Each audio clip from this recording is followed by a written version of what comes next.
We have been here since morning, and I hope that we still have some energy left in our tanks. In terms of democracy and good governance in the Central African region, I was in the university in the 1990s when the wind of change of multi-party politics hit Africa.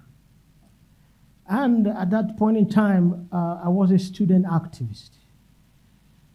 At that point in time, there were not too many civil society organizations in the format we have today, but we had other civil society organizations like churches, like political parties, like other organizations.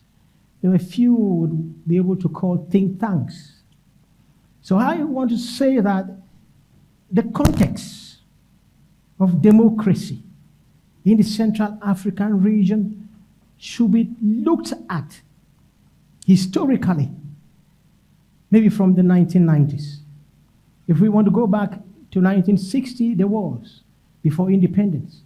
But the context of today affected by globalization, which I said before means unprecedented interconnectedness of history, politics, economics, culture, trade, and so forth. This issue of democratization or good governance is about state building. State building means putting in place structures and processes of institutions that will facilitate the encumbrances or the opportunities of democracy. I speak here as an African and an academic. And so my position is from an African perspective. I won't be long. In the 16th century, what we generally call the Western world, Europe, that's 500 years ago about, began the discovery of the world and a civilization drive. What we witness today is a decline of that Western civilization. 400 years ago, the 17th century, there was an industrial revolution. Mechanical, electrical, information and communication. Today, artificial intelligence has put all of that to question. In the 18th century, 300 years ago, there was the birth of political systems, of governance and democracy. Today, there is unprecedented challenges to these principles of democracy and good governance from the very source who propagated these principles. I would ask you the question, you the audience. You've observed what is happening in the world. I want you to take home and make an argument with yourself. Is there democracy in the United States of America? In the 19th century, the system of education that we have today in Africa was established by the Western world. And we are still stuck into that system. That is why our analysis of democratic processes is based on what we have been taught in universities, based on the models of the Western world. Today, the economic theories developed by the Western world, the sociological theories developed by the Western world, the political theories developed by the Western world can no longer explain the specificity and the reality that is in Africa. That is why there is need for a new approach. 100 years ago, the African countries moved through civil society actions, think tanks, student movements, local movements, through a democratic process and gain independence. 50 years after, 1990s, that exercise had to be redone. So how do we then strengthen democratic institutions in the Central African region through civil society actions and think tanks? Maybe the latter part, what you were trying to outline as how do we strengthen, maybe it will be more interesting to have that later, after we've done a little bit of a diagnosis of what the democratic ecosystem looks like. Okay. Let me loop in Dr. Beninga for his reflections on the question. Dr. Beninga, d'habitude en Afrique centrale, on parle de faiblesse institutionnelle. De quoi s'agit-il concrètement? Et les organisations de la société civile, comment est-ce qu'elles peuvent contribuer pour résoudre ce problème de faiblesse institutionnelle? À vous la parole. Je disais merci déjà pour la parole donnée et je saisis l'opportunité qui m'a été donnée pour témoigner ma gratitude vis-à-vis des organisateurs de ce forum qui ont bien voulu que je prenne part à ce panel. Cela dit, la question que vous posez est une question qui, de mon point de vue, est extrêmement importante, à laquelle il faut répondre avec beaucoup de prudence, parce que je suis de ceux qui pensent que même si nous appartenons à une zone qui est l'Afrique centrale, les réalités diffèrent d'une société à une autre, d'un État à un autre, d'un pays à un autre. Et donc, on ne pourrait pas procéder à une analyse de la faiblesse, si tant est que les institutions sont bel et bien faibles dans les États, en Afrique centrale, dans une dynamique, sans pour autant ne pas faire la comparaison. Et donc, je pourrais partir d'un ou de deux cas, en prenant 2 ou 3 États en Afrique centrale, sans pour autant avoir la prétention de dire que les réalités, on les trouve dans tous les États de cette sous-région. Cela dit, quand on parle de la faiblesse de ces institutions et de ce que les organisations de la société civile peuvent apporter, il faut dire que le professeur Emmanuel Pondi, ce matin, a balisé le terrain en évoquant quelques facteurs qui participent de la justification de la faiblesse des institutions au niveau des États de la sous-région Afrique centrale. Et il a évoqué la question de la corruption. Et il faut ajouter à cela la question d'instabilité sociopolitique. Mais il y a 2 aspects sur lesquels je voudrais m'appesantir et qui n'ont pas été soulevés dans les analyses de ceux qui m'ont dévancé dans la prise de parole. Je voudrais d'entrée de jeu rappeler ici que lorsqu'on parle de la faiblesse des institutions, il y a un phénomène qui est récurrent, mais qui n'est pas très souvent pointé du doigt au niveau des analyses qui sont faites ça et là. C'est la question de ce que j'appelle la personnalisation des institutions. La personnalisation des institutions est un phénomène extrêmement important qu'il faut relever. Aujourd'hui, pour ne pas parler comme Max Weber en rappelant la typologie des pouvoirs et en parlant de pouvoir charismatique, l'impression qui se dégage, c'est que les leaders ou l'élite politique dirigeante a cette tendance à personnaliser les institutions et ceux qui y travaillent pour la consolider ou pour les consolider, ces institutions, au lieu d'obéir au cadre juridique ou au régime juridique qui encadre le fonctionnement de ces institutions, préfèrent plutôt se référer à la personne du leader. Ce qui fait en sorte que, dans le temps, il est difficile aujourd'hui de parler des institutions fortes dans la sous-région, simplement parce que lorsque le leader autour duquel on consolide les institutions n'est plus là, les institutions, la faiblesse de ces institutions est perçue et on est obligé de retravailler la consolidation de ces institutions-là. Ça, c'est le premier aspect. Le second, parce que je disais que j'allais évoquer 2. Le second, c'est la différence que nous devons faire entre le compromis et la compromission.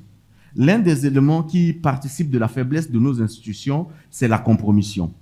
Être dans le compromis, c'est ce qu'on peut encourager lorsqu'on est dans la gestion de la chose publique, dans la gestion de administrative, surtout sur la scène politique. Mais je constate que de plus en plus, nous basculons dans la compromission. Et quand on bascule généralement dans la compromission, c'est au détriment des institutions et au bénéfice, si vous voulez, des individus qui sont là. Ce qui fragilise les institutions. Maintenant, comment est-ce que les organisations de la société civile peuvent contribuer à rendre nos institutions fortes? Vous savez, j'ai quand même un goût poussé pour les polémiques, mais les polémiques qui sont saines. On est dans un débat qui se veut à la fois académique et scientifique. J'ai l'impression que nous avons une vision idyllique de ce que sont les organisations de la société civile et une vision relativement pessimiste de ce que sont nos États. Comme si au sein des organisations de la société civile, nous faisons mieux et nous pouvons apporter quelque chose dans la reconstruction ou dans la consolidation des institutions républicaines. Je veux dire, c'est pour que les organisations de la société civile participent de la consolidation de nos institutions, il y a un travail qui doit être fait au sein même de ces organisations de la société civile. Les valeurs dites démocratiques que nous voulons promouvoir au sein de nos institutions, nous devons commencer par les promouvoir au sein des organisations de la société civile, au sein d'un think tank. Ce qui fait en sorte que nous allons prêcher par l'exemple et non, nous allons nous demander à l'État de faire ce que nous-mêmes, nous sommes incapables de le faire. Pas plus tard que hier, je prenais un exemple aussi banal. Regardons les textes qui participent de la gestion de nos organisations de la société civile. Le fondateur, il est à vie, ad vita aeternam. Aussi longtemps qu'il est là, il est fondateur. Mais nous nous offusquons que Paul Biya, Obiang Nguema, soit au pouvoir pendant 4 décennies. Je ne justifie pas, j'explique tout simplement. Et donc, si nous voulons reprocher à ceux qui sont au pouvoir pendant 40 ans et ne respectent pas les institutions, les organisations que nous pilotons, que nous gérons, nous devons apprendre également à les gérer comme étant des institutions de l'État, à respecter les textes et que ces textes jouissent d'une transparence et que cette transparence, passez-moi la tautologie, transparaît et soit transcendante. Merci, docteur Benenga. Vous avez toujours des choses pertinentes à dire, mais pour éviter que vous balancez de l'autre côté, là, il est mieux de vous interrompre maintenant. Alors, I'm going to kindly request Dr. Julienne Mesumbe and Mrs. Victorine Munongo, if they are in the hall, to please meet the protocol outside. They are requested outside. Dr. Julienne Mesumbe and Ms. Victorine Munongo, if they are in the hall, please. You are expected outside. Thank you very much. Alors, nous allons inviter la première voix féminine. Appuie ici. Professeur, le micro vous pose un problème. Bon, le temps pour vous d'ajuster le micro, je vais passer la parole à Dr. Fokum.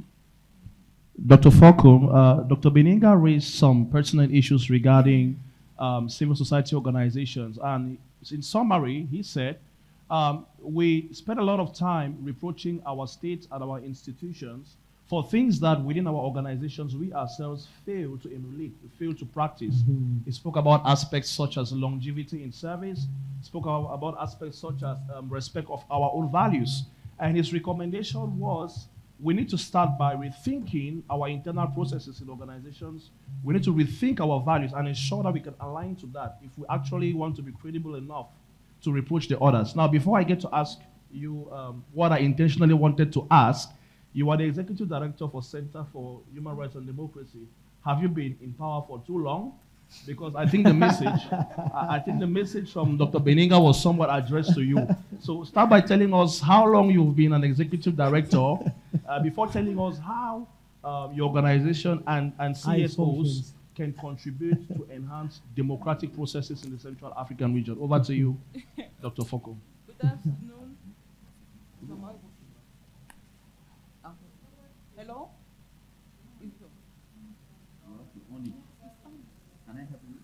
Okay, good afternoon, everyone. So, I think I've been executive director for 6 years. Hello? Please, just wait. We are going to activate it, please. Okay, good afternoon, everyone. I think I've been executive director for 6 years.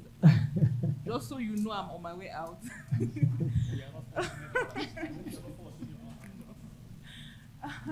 So, I think a lot has to be done as far as collaboration among CSOs if we have to solve the problems in Central Africa as far as weak institutions is concerned. Because we work a lot with government officials as far as sensitization, capacity building is concerned. But we realize that CSOs work individually in doing same thing with the same target population. So it seems our work on the ground is not actually filled.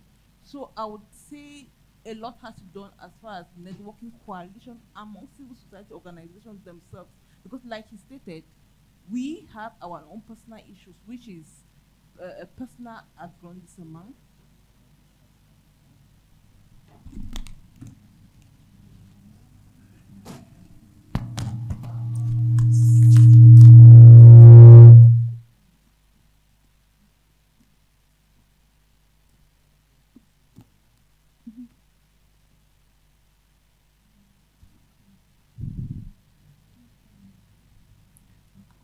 Les techniciens sont fatigués, n'est-ce pas?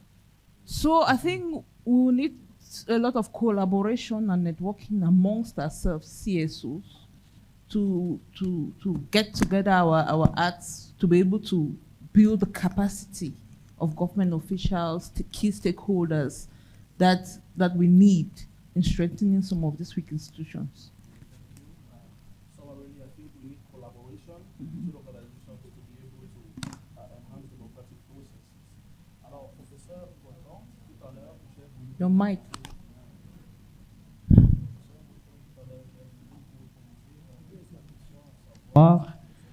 Merci, merci. J'ai voulu vous poser la question à savoir, d'habitude, les think tanks font beaucoup de travail, notamment sur le plan de la recherche, et ils formulent des recommandations. Mais l'un des problèmes nous avons constaté, qui ont été évoqués, c'est que les politiques, les décideurs, ont souvent du mal à prendre en considération des recommandations qui sont fournies par des think tanks.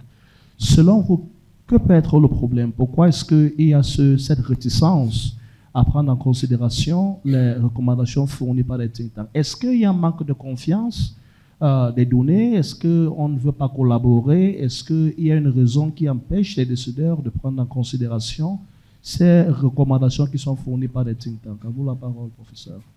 Bien, merci, monsieur le modérateur. Bonsoir à l'assistance et merci aux organisateurs de m'avoir associé à cette réflexion sur le devenir de l'Afrique. Alors, ce que je voudrais dire d'emblée, c'est qu'une recommandation n'est pas une instruction. Qu'on soit d'abord d'accord là-dessus. Une recommandation n'est pas une instruction. Et les dirigeants doivent généralement agréger les demandes qui sont faites et procéder par arbitrage. Et le fait qu'une recommandation n'a pas été mise en œuvre de manière intégrale telle qu'elle a été faite ne veut pas dire qu'elle n'a pas été prise en compte. Parce que là, généralement, c'est peut-être une erreur que nous faisons de croire que si j'ai dit 1 plus 1 égale 2 et qu'on a fait peut-être 1 moins 1 plus 1, ça veut dire qu'on n'a pas respecté ce que j'ai dit. Non, pas du tout. Les dirigeants vont prendre en considération et les recommandations et le contexte et les dispositions et les défis qui avec lui. Parce qu'on n'a pas toujours sur le système de regard de ceux qui sont à l'intérieur. On n'a pas toujours connaissance d'un certain nombre d'informations qu'ils ont avec nous. Et sur la base desquelles ils doivent décider. Donc, le décideur prend une décision en fonction d'un ensemble d'informations, d'un ensemble de données, parmi lesquelles les recommandations sont. Les recommandations dans un ensemble de données à partir desquelles on va pouvoir décider. Donc, ce n'est pas de la résistance en même temps, ce n'est pas de la résistance ou un refus de la. Mais ce sont des réalités que nous autres, qui sommes hors du cercle de pouvoir, nous n'avons pas. Il y a des données de hors du cercle de pouvoir, mais on va dire soit une caricature. Lorsque ça peut y arriver au pouvoir, il y a un discours vraiment pro-africain. Non, les Africains doivent trouver leur solution à leurs propres problèmes. La France ne doit pas s'amuser. Et tout, voilà, c'est très beau comme discours. Mais qui fait bombarder la ville? Sarkozy. Pourquoi? Parce que hors du pouvoir, merci, parce que hors du pouvoir, il n'a pas les réalités à l'intérieur du pouvoir. Donc, il estime que non, les gens sont mauvais, sont méchants. Mais lorsqu'il prend le pouvoir et qu'il prend connaissance de comment fonctionne en réalité le pouvoir, il se rend compte que la France ne peut pas véritablement avancer sans l'Afrique. Et là, il change de discours. Il change de discours parce qu'il y a les réalités du pouvoir que nous, hors du pouvoir, nous n'avons pas toujours. Ce n'est pas pour justifier, mais pour nous permettre quand même de garder une certaine vision objective de la réalité du pouvoir et des contraintes qui sont liées au pouvoir quand il faut prendre un certain nombre de décisions. Ce n'est pas toujours de la réticence ou du refus, mais ce sont des contraintes qu'il faut parfois gérer, qui ne sont pas faciles à gérer. Mais est-ce que vous avouez quand même que les think tanks ont la capacité à influencer les politiques? Ils ont des données qui peuvent permettre d'influencer les politiques? Évidemment, oui, ils ont des données. D'ailleurs, pour ceux qui se sont prêtés à définir les think tanks, on les appelle des laboratoires d'influence. Donc, les think tanks sont des laboratoires d'influence qui donnent une expertise qui est considérablement prise en compte par les États. Mais, comme je dis encore, prendre en compte ne veut pas dire faire stricto sensu comme ça a été recommandé. Tout à fait, merci professeur. Alors, il faut noter que les think tanks ont cette influence, cette capacité, mais lorsqu'ils n'ont pas accès au couloir du pouvoir, ils ne sont pas dans les cercles de pouvoir, c'est difficile de prendre en considération. Nous avons bien noté vos propos sur la thématique. Alors, docteur Ordi, d'un point de vue institutionnel, les Nations Unies travaillent beaucoup avec les organisations de la société civile. D'après vous, quel constat avez-vous fait sur l'opérationnalisation des OSCE? Nous avons évoqué l'aspect notamment lié au manque de capacité, au non-respect des valeurs, au manque de collaboration. Alors, d'un point de vue institutionnel, est-ce que vous reconnaissez ces aspects opérationnels qui impactent le travail des OSCE, ou bien, selon vous, quel est votre regard sur le travail des OSCE, notamment en Afrique centrale? Ok, merci.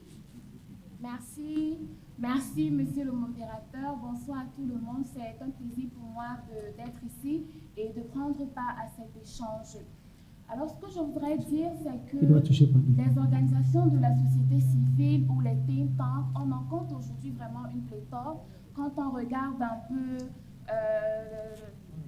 l'environnement au niveau de l'Afrique centrale et même au Cameroun, on se rend compte qu'il y en a tellement. Et parfois, la difficulté que nous avons, c'est avoir des organisations qui sont peut-être mises sur pied sans avoir what we call the purpose, you know, because at times, people build like civil society or build organizations just to follow a kind of trend, but do they really have that passion? Do they really want to create an impact somewhere? Or do they create organizations because they want to receive funding or because they want to access some particular opportunities? So when we look at the environment, we might count like thousands of CSOs and maybe a little less of think tanks, but maybe having few that are really working hard on the ground to create the impact. And as UN, at times we want to work with people and we find ourselves like we have organizations just in the pocket. And at the digital era, maybe you don't even have organization with the visibility online. You don't have any traceability about what they are doing, the achievement. So this is something that, you know, it's making civil society organization and some think tanks not looking serious. That's why what we do generally is to try to work with the organization we feel, you know, have what it takes to have the impact on the ground. And we like to work with grassroots organizations because we feel that they know the terrain, they know the field, and maybe they can really create a direct impact on the population. Another thing too is that we try to capacitate them. We try to collaborate with them, having them as implementing partners and so on, because somebody said something very important. You can't change people if you are not transformed yourself. You know, Gandhi said you have to be the change that you seek. So if civil society organizations do not reflect those values, there's nothing they can tell the government or other institution about the change that they want. They do a lot of advocacy, They even offer trainings to government institutions, but at times with very limited impact. So we also think that it will be good for organizations to collaborate. And I think think tanks, we said something, they can really influence with evidence-based advice, because that is their raison d'être. That's why they are there, because they have the facts that can really guide the policies. So it's possible for them to work together. And at this point, civil society, who knows the field, they can really contribute, even at the level of data collection. Because us, for instance, as UN, most of the times, if we take, for instance, the example of the crisis in the Anglophone regions, at times, for one reason or the other, we are not able to be on the ground, but we collaborate with civil society organizations that are there to be like our eyes and to give the information that we need to take to our to process it as part of our advocacy messages. So I think civil society organization and think that there's a lot that is being done actually, and they just need to continue doing more, because a lot has to be done. And if we guide them, if we give them the adequate resources, we can have the impact that we want. Thank you very much, Dr. Philaine. Talking about resources, I will be forced to have with you a little bit, because we know the UN tends to have lots of resources. So just to check, what opportunities exist? What opportunities exist at the level of multilateral institutions to drive collaboration between CSOs, think tanks, and other multilateral institutions? What opportunities exist across the spaces that you can talk of? Yeah, thank you so much. Unfortunately, we all know the challenges that the UN is facing actually, with the US withdrawing from most of the agencies. So we are lacking funding, but funding still exists even at the bilateral level, because the strategy with state now, they are trying to kill the multilateral space to move towards a more bilateral approach. So there are always opportunities for CSO receiving fundings, receiving grants from the European Union, from different stakeholders. So these opportunities exist, but I think CSOs and think tanks should try to develop new strategies on resource mobilization, because this is what we are all trying to do actually. We can't continue to rely on the unique source of funding, thinking that it's just like it used to be. So trying to develop different approaches. Why not having some kind of income generative activities? CSO can develop some kind of businesses to support their own project. These are things that are done in some other places. Think tanks can develop through consultancies and other materials that you can sell to support your plan and to support your project. So there are resources, there are opportunities. Most of the time they are found online. It's just to try to knock at the right door and to get the right information also. Thank you very much, Dr. Philaine. And lucky enough, we have a series of funders in the house, so we trust that by the end of this, we should be able to knock the right doors. So we are going to come knocking very soon. Professor Ikongwe, I would like to bring you in again. Okay. Meaningful engagement of young people in democratic spaces has always been a thematic and problematic, especially in the Central African region. In your opinion, how can civil societies and think tanks work together to increase meaningful citizen participation in democratic processes? Yes. Thank you very much, moderator. I want to get back to what my colleagues said. Which one? The last speaker. Okay. There is the essence of credibility with the activities of civil society organizations and think tanks. The essence of credibility comes from education and training. How do we do that to establish credibility? Either at an international level, regional level, or national level. At the international level, to gain credibility, associations that have become NGOs or general CSOs must be registered with ECOSOC. Because ECOSOC is the principal body of the United Nations that coordinates, organizes the activities of the different agencies of the United Nations. Credibility for your institution starts from there. And how do you establish this credibility? Work on the ground. Either through research, through publications, through advocacy, and through meaningful partnerships and networks that recommendations can be made. At the national level, your organization must be registered and follow due process. To gain this credibility, Madame Dongbo made mention while they were here that through publications of policy briefs, I should also add annual reports that catalog your activities. Like Madame Esther said, without the evidence of your activities, you cannot gain credibility.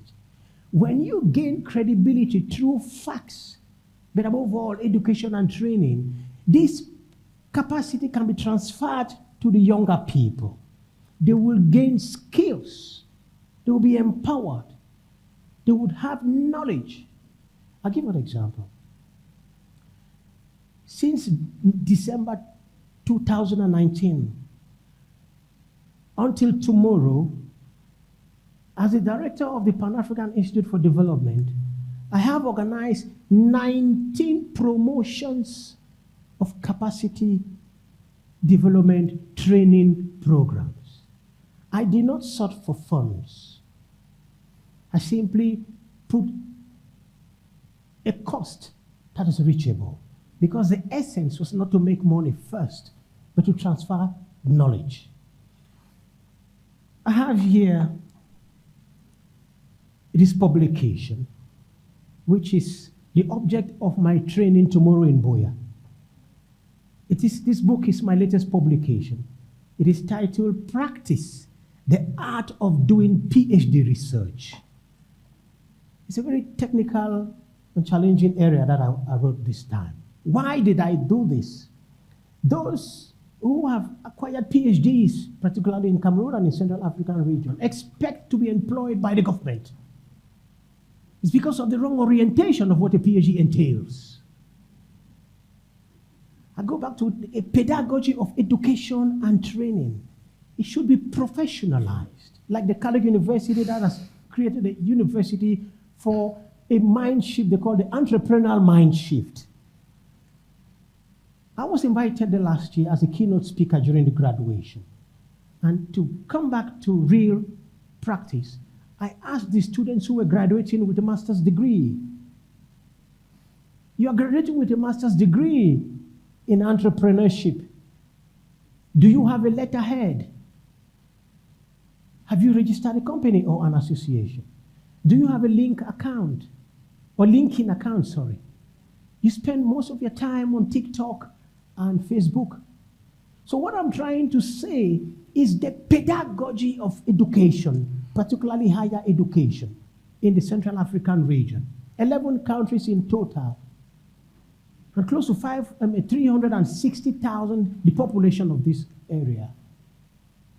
And we're thinking, what is then the role of think tanks and CSO in terms of transferring skills to these young people? I want to make it very practical. That if Nkafu Policy Institute has invited 250 invitees, including the speakers, of the 250 present since 2 days ago, how many do own an association or an NGO? In Latin America, there is a consortium of think tanks and NGOs that consult and transfer skills, because the sector of civil society action on think tanks is highly specialized. It is not the state we find in Cameroon. Every NGO is on humanitarian action. Humanitarian action is such a complicated area that needs very high level of expertise. I'll give an example. Young people who were running NGOs in the Southwest, and there is a crisis there, and you have received funding to provide mattresses and other items to localities in Jian Division. And how do you take these things there? I mean, in terms of logistics. And you do not know that this first simple exercise the government has created is to travel through convoys. And you are going alone. There is a young girl, when this whole thing started, who was kidnapped for months because of lack of expertise. You will just, go to societies and you start talking and preaching. So to come to your question, I focus on education and training. And what kind of education? Professional education. Above all, establish credibility. That in your absence, somebody will speak good of your organization. Imagine if Reach Out did not have audited reports.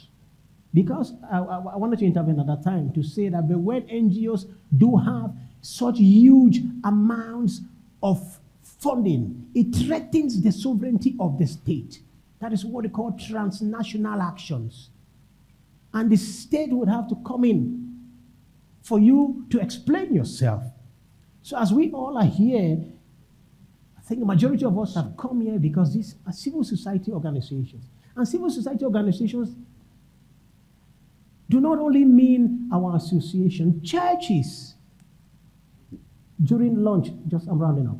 During lunch, I was sitting with a former colleague of mine, and I gave an example that the Apostolic Church in Cameroon was established here in 1949.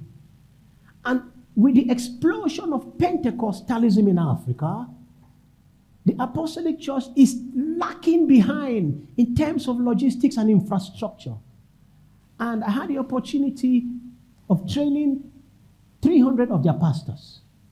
And I asked the president, Reverend Mbote, since 1949 till today, what is the capacity of the Apostolic Church? Hundreds of thousands. The Catholic Church has universities all over.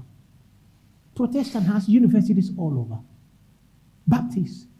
So why do the Apostolic Church not have? Why am I saying this? So that as the government has liberalized higher education, you can create a curriculum that fits the congregation of that church. Because the church is made up of doctors, professors, administrators, diplomats, nurses. And I challenge the Apostolic Church that when you leave my training in 5 years, I want to hear that the wife of every pastor has gone to a teacher training institution. And the church or her congregation must have opened a kindergarten institution for which all the children of the Apostolic Church of that church should be able to attend. Thank you. So we focus on education and training and credibility. Thank you very much, Professor Ekongwe. I think the message was well articulated. The necessity for CSOs to focus on credibility, education and training. Dr. Beninga, je vais revenir vers vous pour la prochaine question. Mais avant cela, I would like to invite the audience, for those who may have questions or reflections or interventions, you can kindly note them down and we will be back in less than a minute to get your questions. So please, when the time comes, we would like you to be quite smart since we don't have so much time with that. But time for us to take Dr. Belinga. Dr. Belinga, parlons des stratégies. Tout à l'heure, vous avez évoqué le manque de capacité, le non-respect des valeurs et les OSC qui ne pratiquent pas ce qu'ils prêchent. Alors, au-delà de cela, parlons des stratégies. Qu'est-ce qu'il faut faire? Qu'est-ce qu'il faut arrêter de faire? Nous voulons influencer des politiques en Afrique centrale. Nous voulons des institutions solides. Nous voulons des politiques solides. Qu'est-ce que les OSC peuvent désormais commencer à faire pour renforcer ces actions au niveau de l'Afrique centrale? Bien, pour avoir des institutions solides, tout à l'heure, la question a été posée et l'un des collègues a répondu lorsqu'il s'agit de voir pourquoi est-ce que les organisations de la société civile ou les think tanks, lorsqu'ils arrivent à produire, ça n'influence pas les politiques publiques. Je pense que je vais reprendre l'expression de Mounon Diana, paix à son âme, le professeur, qui parlait de mapartisme. Nous devons sortir de la logique ou de la dynamique du mapartisme, parce que l'impression qui se dégage au niveau de l'Afrique centrale, c'est que lorsque les think tanks produisent les réflexions, ils estiment avoir joué leur rôle, et à partir de ce moment, c'est à l'État de reprendre ces travaux et de les transformer en politique publique. Or, il est extrêmement important de développer ou de mettre en place des passerelles entre les think tanks et l'État, les think tanks et les autres organisations de la société civile, les think tanks et les médias. Pourquoi je le dis? Je le dis simplement parce qu'il faut qu'il y ait un travail de relais, mais dans une dynamique de collégialité et d'ensemble. Je m'explique. Lorsque nous identifions au niveau des think tanks un problème bien déterminé, après l'avoir étudié et produire des résultats, quel est l'intérêt aujourd'hui de publier les résultats et de croiser les doigts? En sachant qu'en face, l'État peut ne pas s'intéresser aux résultats publiés. Or, s'il y a une passerelle entre ces think tanks et les autres organisations de la société civile qui fondent, par exemple, dans le plaidoyer, dans le lobbying, entre les think tanks et les médias, ça permet d'attirer davantage l'attention de l'État, de provoquer la réaction de l'État, et à partir de ce moment, le problème identifié et dont les solutions ont été proposées peuvent être inscrits sur l'agenda de l'État, et à partir de ce moment, on peut aller vers la conception et l'implémentation des politiques publiques. C'est pour ça qu'en même temps, je suis de ceux qui pensent que on ne doit pas nier les tensions qui existent entre société civile et l'État, mais on ne doit pas non plus élaguer la possibilité d'une passerelle entre les think tanks, l'État et les autres organisations de la société civile, parce que c'est dans une dynamique de collaboration, mais aussi de tension, qu'on peut arriver à construire quelque chose. Et ce n'est pas impossible. Mais il y a aussi quelque chose qui a été dit par le professeur tout à l'heure, très rapidement, sur laquelle je voudrais revenir. Le contexte d'émergence des think tanks et des organisations de la société civile est extrêmement déterminant dans la manière dont ils travaillent. Je prends un pays que je connais un peu bien, c'est la République centrafricaine. Quand vous analysez le profil des organisations de la société civile, des think tanks en République centrafricaine, vous allez voir que historiquement, les organisations de la société civile ont vu le jour dans un contexte de crise. Ce qui fait en sorte que ces organisations, généralement, c'est des organisations de revendication, portent des revendications sociopolitiques. Or, vous attendez ces organisations sur un autre terrain, celui de faire des propositions. Ces organisations n'ont pas encore adopté cela. Et donc, il y a un travail de mutation qui doit être fait. Et ce travail de mutation doit être fait au sein des organisations de la société civile elle-même, mais aussi au sein de l'État, qui dispose également des mécanismes d'accompagnement. Et donc, il faut également tenir compte de ces aspects-là. Maintenant, en termes d'analyse, il ne faut pas être aussi très rigoureux vis-à-vis de ces think tanks. Ce n'est pas une excuse, parce que c'est tout un parcours. Nous n'avons pas cette culture-là, même si on a rappelé ici dans les années 90 avec le retour de la société civile pour parler comme Séverin Cécile Abega, mais il faut dire que la culture des think tanks à proprement parler, c'est une culture qui est relativement jeune, et au travers de ce forum, nous sommes en train d'acquérir de nouvelles connaissances, de nouvelles dynamiques, et je reste optimiste que quelque chose de positif peut être fait d'ici à là. Alors, nous restons très, très optimistes sur des nouvelles données que nous avons recueillies dans ce forum. Alors, parole au public. The floor is open. We are going to get a series of questions very quickly before returning to the panel to get concluding remarks and recommendations from our speakers for the remaining thematics. 1, 2, and 3. Thank you. Over to you, madam. Please summarize your questions. Thank you so much for giving me the floor, and thank you to all the panelists for the presentation. My name is Delora. My question is, I want to I want us to come back to the question of the panel discussion on strengthening democratic participation in Central Africa, the role of CSOs.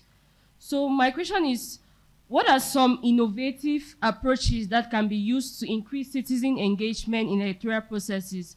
We know a lot of sensitizations, a lot of capacity building trainings have been done, but yet nothing has changed. So what concrete strategies can be put in place to improve democracy in Central Africa? Thank you. So just to be sure that the question is well understood, strategies to increase citizenship engagement or democratic practices. Can you be precise? Thanks. Concrete strategies can be put in place to improve democratic participation in Central Africa? To improve democratic participation. Thank you. Dr. Tumenta, I think you had a...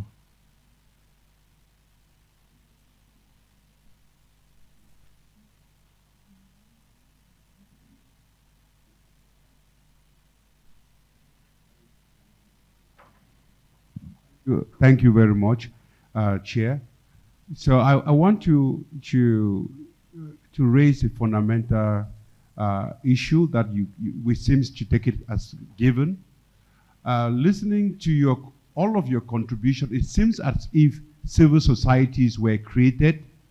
I mean, those civil societies in Central Africa were created with the logic of the civil society in West Africa, meaning that they are out to solve problems, to help people, to provide solutions to the government, and to help protect the civic rights of people. I think if we have that assumptions, we might have some problems. So don't you think that the foundation of these civil societies actually influence their interaction with the state? Secondly, most of them are survivor initiative. You see a young lady who opens become a business lady, nobody gives compensation to them, and then the next day they open an association, writing big names, associations of women supporting girls and childs and so on.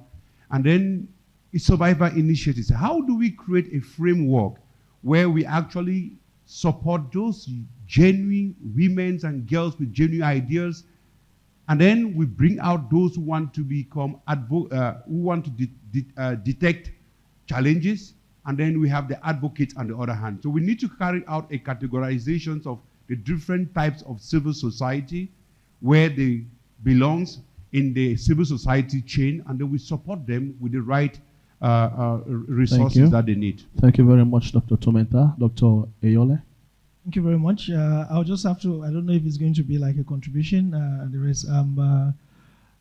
Eyole Molano. I'm the chair for Political Affairs Cluster at the African Union ECOSOC.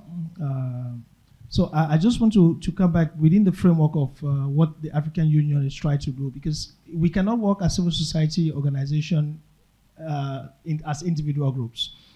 There's the need for us to come up to have a kind of a mutual force. And through AU ECOSOC, we've struggled to have the aspect of the status, which is going to be more like accreditations. In the few years to come, there's no way that you can engage with any African Union institution without you being accredited by AU ECOSOC. So the accreditation process is ongoing. I think by the end of this year, next year, you must be recognized by AU ECOSOC as an African civil society organization for you to engage with any African Union institution. So that is a very clear point. So why is it work together? I just want to give a few information. When there's the African think tank platform, which is being set in place, and I think CAFU Institute is part of it, and within the framework, the World Bank has put in place funding. There's $50 million in terms of funding. 30 million is going to go directly to finance civil society, but the work has to be done within the framework that you work in groups, because there's no way, even within the sub-region, one of the key things which is weakening our civic space, even within the sub-region, is the fact that everybody wants to do it itself, everybody wants to go for financing as individuals without us coming together. We have common challenges, and so we must see how we can work together. And within this framework of this platform, you have to go as a group, either 3 to 5 think tank must come together to be able to benefit from this funding.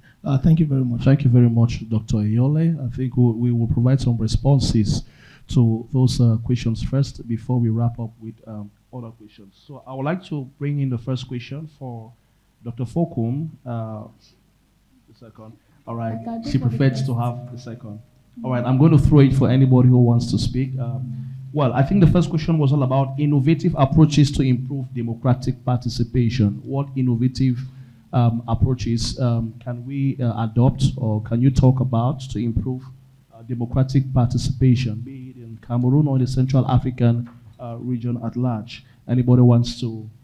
Maybe, all right, yeah. Dr. Philaine is going to share reflections on that. Okay, thank you. Thank you so much. I would like to say that for me personally, if we want to really improve the democratic participation, because democratic participation relies on trust. I think we have been talking about trust in this hall today. Most people, you know, are withdrawing because they feel that there's no need to get involved, because they feel that no matter what they say, you know, it's not going to be taken into account. So we have to look for strategy to build back the trust between the citizens and the government. And one way for that is we've been talking about having the platform for dialogue. We really need to have something like that where government, citizens, civil society organization, and leveraging on the media can really communicate. We're talking of democracy, we're talking a lot of also disinformation, misinformation, and all that really disrupt the trust because of, you know, poor information and so on. So we need to build back that trust. And for us, talking about from the perspective of human rights, what we used to say is that there can be no trust if human rights in general are not respected. Because we talk of participation, there can be no participation if there is no freedom of expression, no freedom of assembly, and so on. So we need to come to a point where those basic freedoms are, you know, upheld, because this is really the essence of democracy. And if that is done, I think people will really feel more comfortable contributing.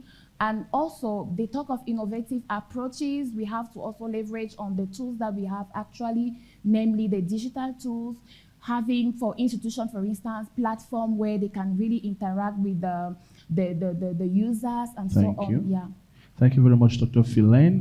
You laid emphasis on rebuilding trust, and then you spoke about leveraging other digital tools as innovative approaches in response to one of those questions. Dr. Fokum, I'm sure you would have put, clearly, let's just have Professor Ngotong add some reflections to that. Prof, à vous la parole. En fait, je constate que quand on parle de démocratie en Afrique, on est toujours en train d'oublier des acteurs qui sont majeurs dans cette démocratie, ce sont les partis politiques. Le docteur Beninga parlait tout à l'heure de créer des passerelles entre les différents acteurs du système. C'est vrai qu'il a insisté sur les passerelles think tank État, think tank OSC, mais on oublie toujours les partis politiques. Ce sont les grands acteurs parce que ce sont les partis politiques qui contribuent ou qui concourent au recrutement du personnel politique. Donc les dirigeants sont choisis au sein des partis politiques. Ils ont une fonction de socialisation politique de leurs membres et même des citoyens. Donc la confiance dont on parle doit intégrer également les partis politiques. Et une des approches d'innovation, c'est de trouver justement comment se construira la passerelle entre toutes ces organisations qui travaillent sur les droits de l'homme, les libertés d'expression et autres, et les partis politiques qui sont aussi des acteurs majeurs de construction de la démocratie. Comment est-ce qu'on les intègre dans tous les processus? Parce qu'au-delà de la recherche du pouvoir, ils ont aussi une fonction d'intégration sociale et ils doivent également travailler à la cohésion sociale en mobilisant les valeurs de paix avec le fair play, en mobilisant également des valeurs de communauté de partage, de lutte contre l'exclusion sociale et de lutte contre la marginalisation. Donc, ils doivent également être intégrés dans tous les processus de dialogue, de consolidation de la confiance, de construction de pacte social et autres. Merci, professeur. Dr. Fokum. Stated political manifestos for people to know exactly what these political parties need to do. Coming to your question, I think civil society organizations are created with clear objectives Not all of them, of course, like you said, are humanitarian organizations. But because of the instability in Central Africa, which is our focus, most of them are now playing the role of the government, providing services that were meant to be taken by the government. That is why you find them getting into providing humanitarian services and all of that. But we should be careful when we keep re-emphasizing on, yes, there are civil society organizations given, but funders, like she said, are overcoming that by partnering with those on the field. And how do they know about those on the field? They sign MOUs with this organization. They have a track record of their activities. They submit documents that shows their work on the ground. And like Dr. Eyole said, more of funders are trying to work with coalitions, networks of CSOs, not individual organizations that will now purport that no, they just want to take the money for their personal aggrandizement. No. We are drawing towards the end. I'm going to hand over the floor, the mic to our two last speakers to wrap up. Alors, une seule question pour vous, Dr. Beninga, and the same question goes for you, Professor Ekongwe, and these are concluding questions. I'm kind of going to request that you try to be brief so we can wrap up. Alors, on a évoqué le problème de manque de solidarité ou d'action collective parmi les organisations de la société civile. Alors, d'après votre expérience en République centrafricaine, est-ce que les OSC ont pu mettre sur pied un réseau qui permet de soutenir d'autres organisations? Comment est-ce que cela a été fait et est-ce que nous pouvons appliquer cela dans notre contexte de l'Afrique centrale? Donc, l'aspect de réseautage pour les organisations de la société civile, est-il un mécanisme qui peut produire des résultats? À vous la parole. Si, il faut savoir qu'on ne met pas en place un réseau, une plateforme parce qu'on a envie de mettre en place un réseau, une plateforme. C'est selon les circonstances. L'expérience que j'ai pour la RCA, par exemple, en 2014, il y a une organisation qui a été mise en place, qui est le groupe de travail de la société civile sur la crise centrafricaine, qui est une plateforme qui a réuni au départ plus de 60 organisations. Cette organisation a été mise en place parce qu'à un moment donné, on s'est rendu compte qu'il faut la voix de la société civile et qu'au plus fort des crises, si une personne, une entité se met à parler, elle court beaucoup de risques. Et pour se protéger, la décision, c'est de mettre en place une dynamique d'ensemble. Ça, c'est une expérience. Une autre expérience que j'ai, c'est que vous avez, sur les questions des droits de l'homme, il peut y avoir 50 organisations qui travaillent sur les questions des droits de l'homme.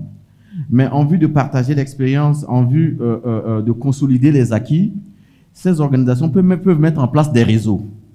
Mais ça ne joue pas sur l'autonomie de chaque organisation. Et donc, c'est en fonction, si vous voulez, du contexte, en fonction des problèmes, qu'on peut décider de mettre en place cette dynamique-là. C'est extrêmement important. On ne met pas en place cette dynamique pour le faire. Une autre chose, c'est que vous pouvez avoir un appel à projet. Et dans cet appel à projet, il est demandé à ce que vous allez en consortium. Et encore là, il faut être très fin. L'objectif visé par le projet, la nature de vos activités doit vous amener à mettre en place ce consortium. Si par exemple le projet travaille sur les questions des droits de l'homme, une organisation qui travaille sur les questions des minorités, vous vous mettez en consortium, vous minorez votre chance de lever les fonds, de gagner le projet. Donc c'est en fonction du contexte et de tout ce qui va en place. Mais peut-être un dernier point. Pour finir, tout ce que nous disons est important, mais je fais un plaidoyer. Et ce plaidoyer, j'ai commencé à le faire depuis hier. Pour moi, pour que les organisations et les think tanks soient forts en Afrique centrale, il faut de plus en plus développer un mécanisme qui nous permette d'être au plan financier autonome. Et ce mécanisme-là, c'est ce que je disais hier. Il n'est pas interdit aux organisations de la société civile, aux think tanks, d'exercer des activités à but lucratif. Mais c'est la finalité de ces activités à but lucratif qui est importante. Ces activités à but lucratif, les revenus tirés de ces activités vont permettre à ce que les organisations puissent fonctionner. Et à partir de ce moment-là, vous n'aurez pas, on ne va pas vous reprocher d'avoir dévier. Et je pense que de plus en plus, nous devons penser à cela. Penser à ce que nous puissions développer des activités qui nous permettent de nous prendre en charge. L'exemple le mauvais exemple que je vais prendre pour finir, c'est ce qui est arrivé aujourd'hui avec la suspension des aides par les agences des États-Unis, notamment avec la décision de Trump. On a vu beaucoup d'organisations fermer leurs portes. Pourquoi ils ont fermé leurs portes? Parce qu'on a suspendu toutes les aides. Il n'y a pas un mécanisme endogène qui leur permet d'être financièrement autonomes. Pour chuter, il faut trouver un mécanisme qui nous permet d'être autonomes. Oui, Merci financièrement. beaucoup. Financièrement autonome. Surtout. Alors, Professor Ekongwe, you have the pleasure of concluding this session in 30 seconds. Okay. Do we need to put in place a network to support CSOs? That's my conclusion. We need a synergy that has the status of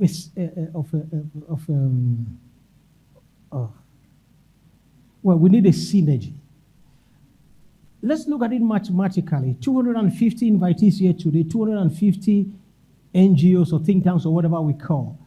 And there is a subcommittee that establishes a framework, to create a synergy for the purpose of sensitizing or educating on civil education. Because like I said, CSOs and think tanks are highly specialized activities. And so in terms of categorization, those for human rights, public health, education, and so forth, then form a synergy that will facilitate funding, that will facilitate dissemination of knowledge. And we, at the age of artificial intelligence and online communication, a single flow of information will spread out and will have the greatest impact. Thank you. Thank you very much, Professor Ekongwe. Ladies and gentlemen, I think it's on this note that we will call it a day for this conversation. Thank you very much, Professor Ekongwe. Just to recall, you're launching your book tomorrow. We wish you all the best as you travel back to the Southwest to launch that. Dr. Belinga, merci d'avoir partagé ce panel avec nous. Professeur Ngotong, merci d'avoir partagé ce panel avec nous. Même si, quand même, qu'on n'a pas été gentil avec vous, on vous remercie quand même d'avoir effectué le voyage. Dr. Fokum, thank you very much. Dr. Philen, all the way from the UN, thank you very much for adding your voice to these conversations. Ladies and gentlemen, thank you for your attentions. We understand that there were many questions, but we invite you to meet these resourceful persons at the end of this panel conversation to deepen your understanding. And thank you for paying attention to this. And please put your hands together for our guidance.